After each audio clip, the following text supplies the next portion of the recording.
Now, here is an example of a simultaneous equation, and we are told to solve it using the substitution method. Now, before I do that, let me give you this hint. When you're asked to solve a simultaneous equation, one way to choose a method that will work for you is to check the coefficients of the unknown. If you want to use substitution method, ensure that at least one of the unknown in the two equations has a coefficient of 1. That way it is easy to use the substitution method. Then to use the elimination method, it doesn't matter what the coefficients are, just go straight with it. Now take note that this is just a hint to help you solve your equations faster. You can still use any of those two methods to solve any simultaneous equation. Now let's do this task. So the equation we are given is x plus y equals 4, and this is our equation 1. And then x minus y equals 2, and this is our equation 2. Now, the first thing you want to do is to rearrange any of the equation such that any of the given variable becomes the subject of formula. I'll be working with equation 1, and I will make x the subject of that equation. So I will say from equation 1, x equals, now what we have on the other side of the equality sign is 4. And then when we bring plus y to the other side of the equality sign, plus becomes minus, and then we have y. We have made x the subject of the equation in equation 1. And then we would name this equation 3. The next step is to substitute this value into the second equation. So you write substitute x equals 4 minus y into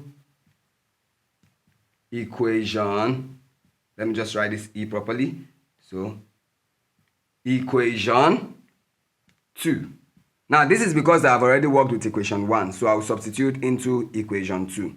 That is, wherever I find x in equation 2, I will write 4 minus y in its place. So equation 2 has x, so instead of x, I will write 4 minus y, and then continue with the rest of the equation. Now I have minus y equals 2.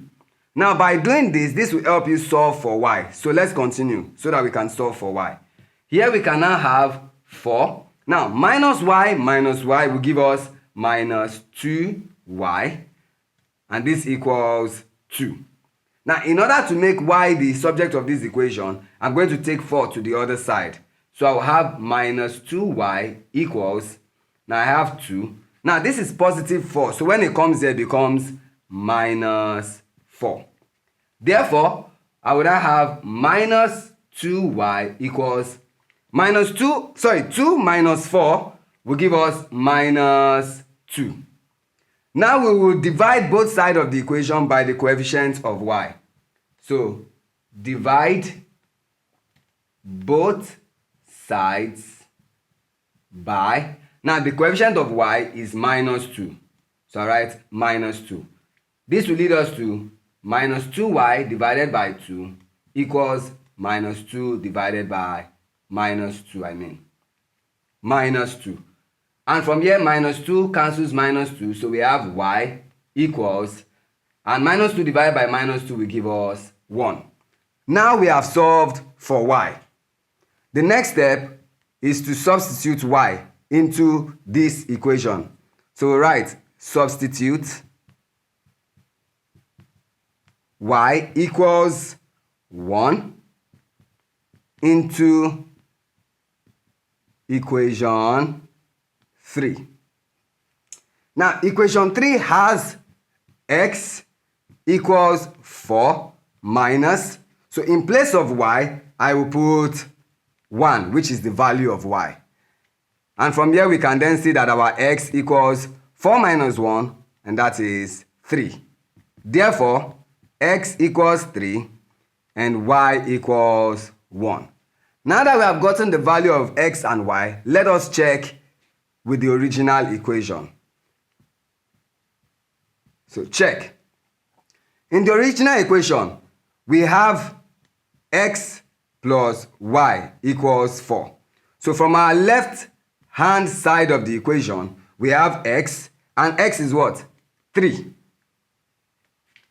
Plus y. Y is 1.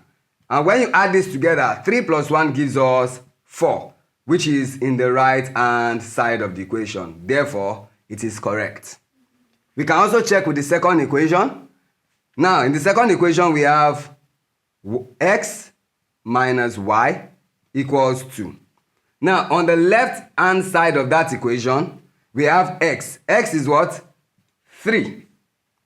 Then minus y. And our y is 1. And 3 minus 1 gives us 2, which is the same with our right hand side. So it is correct. Therefore, we now know that the value of x is 3 and y is 1. Thank you.